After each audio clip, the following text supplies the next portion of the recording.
Now, it may sound like a no-brainer, but the shoulder point needs to be at your shoulder point. The shoulder point is where the sleeve connects to the upper part of the torso on the shirt. I see a lot of guys make the mistake of trying to wear a shirt that is way too big in the shoulder points. And I get it, you found this shirt on sale, you've got a hard to fit body type, you've got longer arms, but the problem with those shoulder points being out there is one, you're gonna swim in fabric. Two, the frame of that shirt does not work with yours. It's never gonna fit properly. It's always gonna look off. The advice I would give you, never buy a shirt unless it fits you in the shoulders.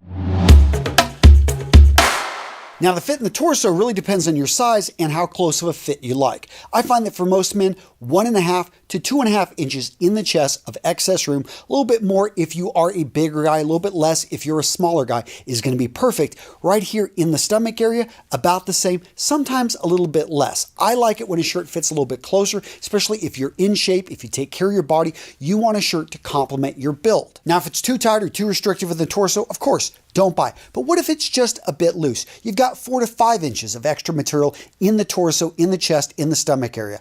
I would say consider the shirt, because if you know the name of your tailor, if you're willing to take it in to get it adjusted, that shirt can be made to fit you better. Now, the next area of fit that you want to pay attention to is the length. I like for a shirt to go 3 to sometimes 5 inches past the waistline. Why? Because you want to have enough material that you can tuck in. And a lot of shirts, they actually make them too short. Why? It saves them money on the manufacturing of the material. They just have to use less of it, and that's something you want to watch for. You don't want to buy a shirt that is so short that basically it's going to come untucked. Yeah, that's just going to be a mess.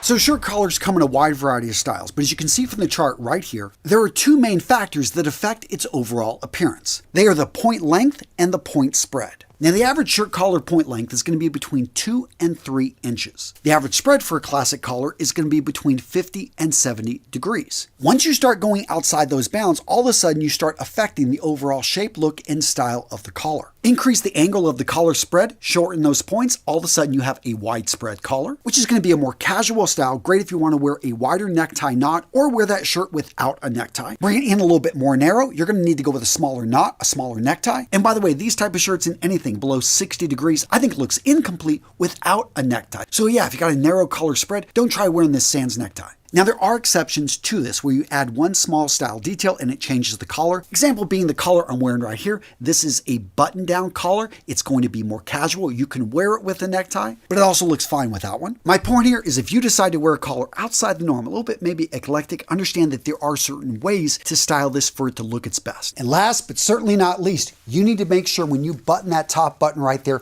the collar fits you comfortably. You should be able to get 2 fingers in. 3 fingers or only 1 finger, well, you can actually adjust about 1/2 inch the button right here, so it'll give you a bit more room or tighten it up. But if you can fit your whole hand in there, or if this thing's choking you, do not buy. Seriously, adjusting the size of a collar is a difficult fix, not worth buying the shirt if it doesn't fit you there.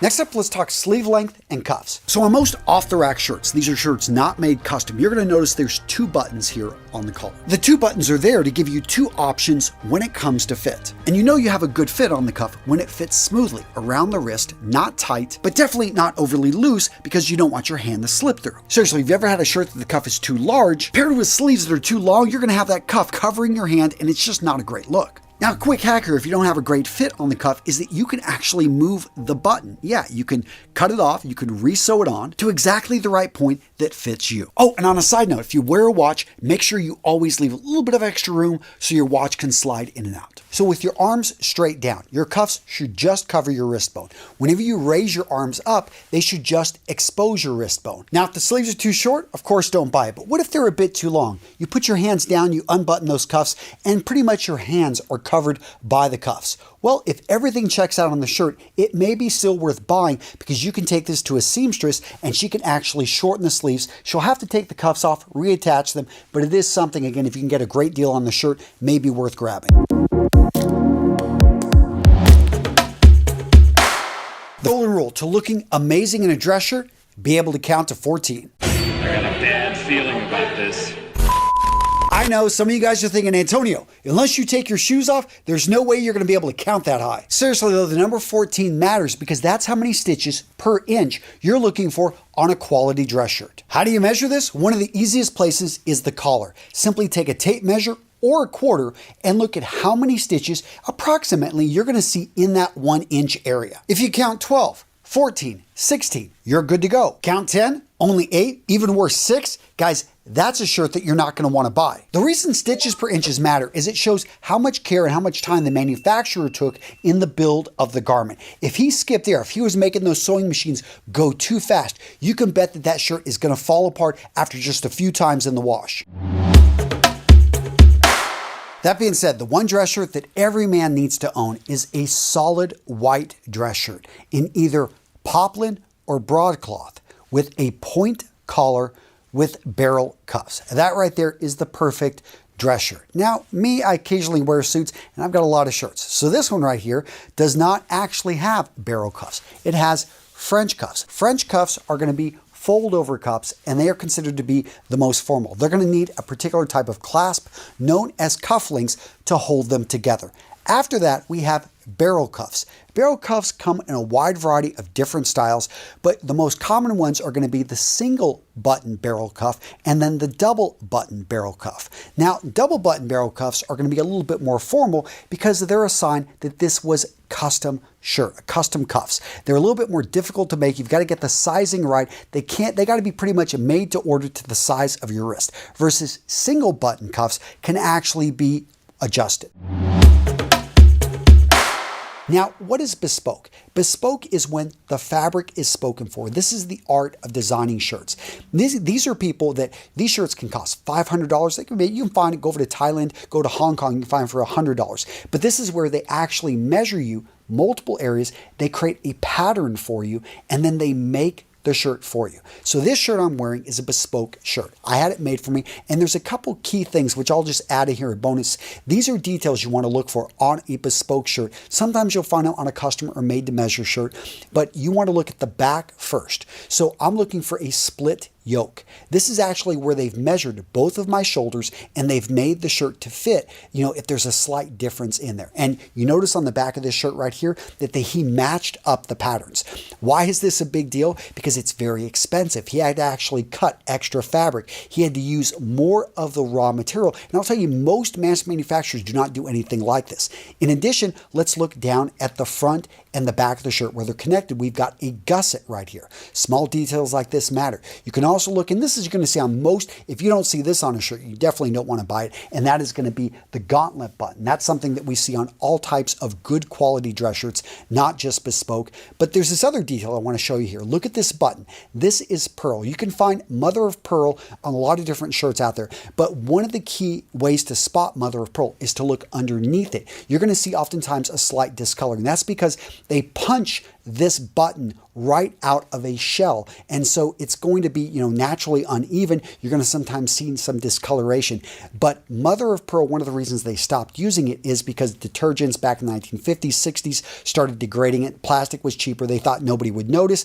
Nowadays, it's a very good indicator that this is a quality shirt. Monograms are a nice touch as well, and you usually only find them on custom, bespoke, or made-to-measure shirts.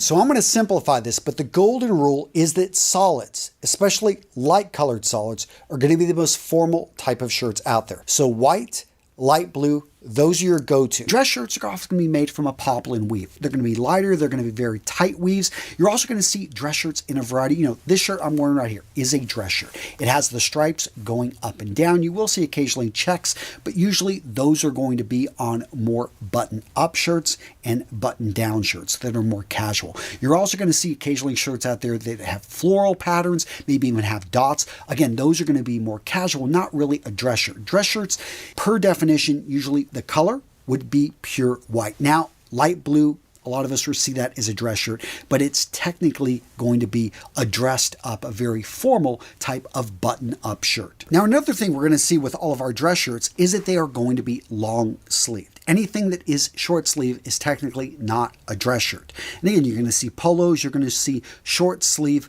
button-up shirts, but those are casual and they are technically not dress shirts. Dress shirts always have a cuff, which, it used to be that the cuffs were removable, the same with the collars, but these collars now are pretty much permanently attached, but they are made separate, and that is a key distinction of a dress shirt and even a button-down. So if you look at the fabric right here, notice how the patterns are going straight there and then they're going across here. Clearly, this cuff has been made separate. Now, we talked briefly about collars, but the dressier collar is definitely be the point collar. After that, you're going to see the spread collar. And if you understand the way a collar is designed, it's really simply the angle has been opened up on a spread collar. I like spread collars, and I do think they're more casual simply because it keeps the collar out of the way. That being said, you also are going to see a button down. Button down collars are going to be more casual, made popular because of the sport of polo, and you saw them on the polo fields. We also see these in Oxford shirts and a variety of casual shirts, but button down collars are going to be one of the more casual collar styles we see out there. Now, when it comes to colors and patterns, the most formal is going to be a solid white. The most informal, perhaps it's going to be, something like this that has a very strong floral, brighter, heavier colors like this, darker. All that is going to be on the casual side. But going back over to the formal side, after that, maybe a light blue. We'll see whites with a stripe similar to what I'm wearing here is going to be dressier, more formal. And then as we move down, we start to see the colors come in. Now, understand if you go for anything that is a dark color, technically it is not a dress shirt. This is made to be worn as a casual button-up shirt or a button-down. And over on that side, I think that this all works great with denim. People, again, call them dress shirts. You go into a store, you'll maybe buy something online, they'll call it a dress shirt. But if it is of a dark color, this is technically not a dress shirt. That being said, it's something I think looks great with denim in many situations, especially, if you've got the classic just dress shirt overall fit and design, and it looks good on you. You can even wear this with a sports jacket, and again, it functions like a dress shirt, but that darker color or going with, a small muted pattern, especially maybe a small repeating pattern, the fabric is going to make it a bit more casual, and the overall design, though, is going to give the feeling of a dress shirt, something that can actually be worn and layered. Now, what about patterns? Well, in general, the most formal patterns are going to be stripes. Stripes that are thinner are going to be more formal than stripes that are thicker. A bangle stripe is going to be more casual than a pinstripe. And the color system applies there as well. The lighter colors, the blues and the whites, are going to be more formal. When you start to bring in reds, you start to bring in pinks, all of a sudden the formality starts to go down. It becomes more casual. Next up, we have checks and small repeating patterns. If you look closely at this shirt right here, you'll notice it's not solid. From a distance, it does look solid, but when you get up close, you're going to see a small repeating pattern. I could actually pull this off with a suit. Would I? Probably not most occasions. I've got so many different options.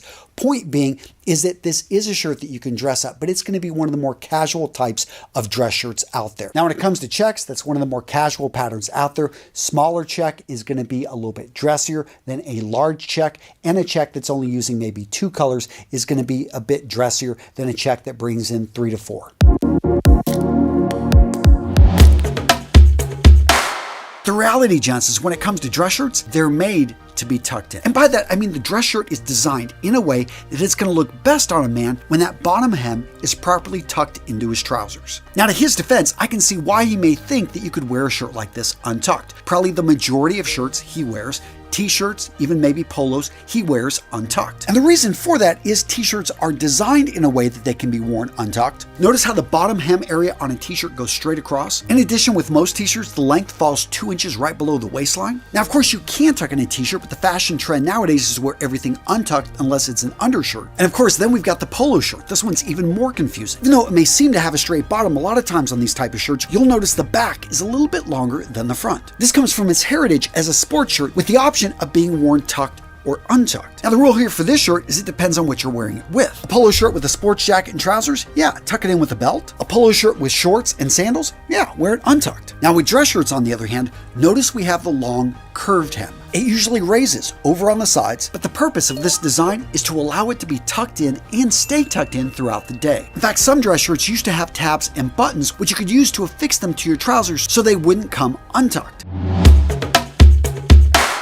Now, how to tuck in your shirt, you may ask? Well, right here, I've got the military tuck, something I picked up in the United States Marine Corps. Simply following this procedure right here, guys, it's going to ensure that you keep your shirt tucked in most of the day. And of course, if you're tucking in your shirt, make sure to wear a belt.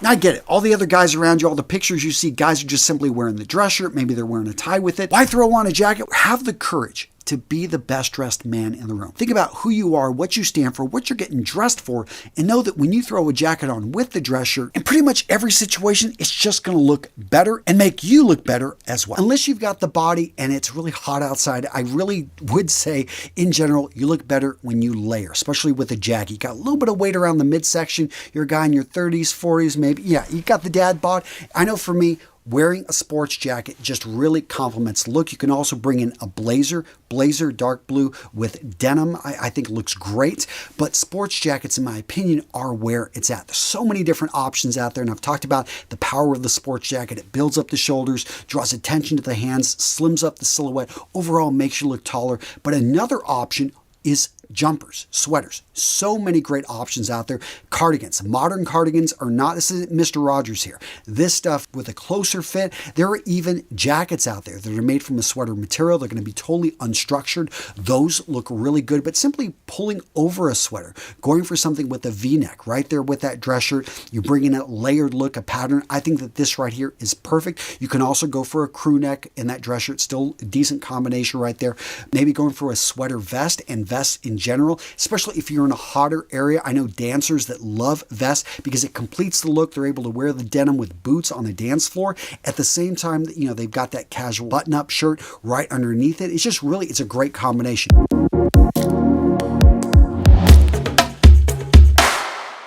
This is not how you match a dress shirt with jeans. Neither is this look. In fact, what is this guy even thinking? Now, gents, you know my stance on clothing. You are free to wear whatever you want, but I want you looking your best. And the reality is most men, when it comes to the dress shirt and jean combination, they mess it up. Jeans, no matter how well fitted, no matter how dark, no matter how you style them or what you wear them with, are still a casual garment. So if the dress code is business casual, if you're required to wear a suit, understand that jeans with a jacket is not the right combination. Now, when it comes to your color choices, go for darker denim in general. We're talking indigo, dark blue. You can even choose black, maybe a very dark charcoal gray, but you want to go for darker colored denim. Now, there is a time and a place for wearing maybe, you know, in a maroon, going for a dark red, maybe going for something that has a color, or even a lighter jean. I've seen this work, but you really need to know what you're doing. I think if you're just getting started, you're watching this video, really gravitating towards dark denim, in my opinion, is the best look. And let's not forget to talk about distressing. Any type of design on the jean. Going for a really high contrast stitch. These are things I like to avoid. Any type of, type of rhinestones right there on the back of the buttocks. Let's avoid this type of look. Made popular by a few different brands out there. I see still guys trying to pull this off. It doesn't look good, especially if you're wearing it with a dress shirt. And by the way, when I'm talking about distressing, I'm also talking about wear and tear when you wear the denim. So if you've had a pair of dark denim, but you've washed them plenty of times in the wash and they've faded, this may not be the best pair to keep wearing with a dress shirt. You want to go with something that's a little bit, just going to maintain its color. And let's talk about hemming. When you buy a pair of jeans, there's nothing wrong with actually getting them hemmed. There are even some companies that will do this for you. But what is bad is, yes, whenever you're starting to wear and tear that back and you've got loose threads and fraying back there, don't go for this look. In general, wearing a dress shirt necessitates that you dress up the denim as much as you can. So mirroring that last point, let's now talk about choosing the right dress shirt for your denim. In the same way that denim, we tried to dress it up for the dress shirt, with the dress shirt, we're actually going to try to dress it down. Go for the more casual options. That means, any type of dress shirt that's made for black tie, that's going to have, that wingtip type of collar, is going to have pleats in the front, is going to use studs. You would never want to wear this type of dress shirt with denim. Now, some of you guys are saying, I know I can wear this combination, but should I wear this combination? I think where this looks really bad is when you're wearing a really formal dress shirt and casual denim. And that to me is like mixing oil and water. You can try to do it, you can shake it up, and maybe when they're the right situation, they can kind of blend, but in the natural state, they're going to separate. If you really want to pull off this combination, again, look to dress up the denim, maybe go out and buy something that's higher end that just looks really good from a distance, almost like a dress pant, although the fit of denim is always going to be more distinctive, because one thing I love about denim is how well it fits a man in the crotch. And, I'm not saying to stuff that area, but what I am saying is that it lengthens the leg line. Unlike a lot of, dress slacks or maybe chinos that guys own, there's too much room in the crotch. This right here makes a man look good when you've got the right pair of denim on. So that's one of the reasons I really like this. All that being said, if you're going to try to pull this look off, look to that more casual type of button-up versus the really high-end, really dressy dress shirt. To start, first unbutton your cuffs and be sure to unbutton the gauntlet as well. The first method is the AFA roll, also known as the forearm roll. Very quick, very easy. Roll the shirt once using the cuff as your guide. Then simply roll again. This is a very casual looking roll, and its only problem is it's easy to come undone throughout the day. Next, we have the basic shirt sleeve roll. It starts out the same as the AFA roll, rolling the cuff twice. The only difference is you're going to roll it a third time. This roll sits a little bit higher up the arm and it won't come undone as easily as the AFA roll. Next up is the high roller. It starts the same as both the AFA and the basic roll, but instead of stopping at 2 or 3 rolls, you're going to roll it a fourth time to well above the elbow. This roll looks good if you've got muscular arms, and it's very useful for work situations when you want to keep your sleeves nice and clean. The fourth roll on this list is my favorite, the master roll. For this one, you will put the cuff further up the sleeve, then fold the excess fabric over it. This results in a very clean looking roll, one that will not come undone throughout the day. And best of all, when you want to unroll your shirt sleeves, one quick pull of the cuff is all it takes. Finally, we have the old school garter roll. Not seen very often, this uses sleeve garters, although you can substitute with a rubber band. Pull the garter partway up your arm, then slide the whole sleeve up the desired height. Cover the garter with the excess fabric and you're done.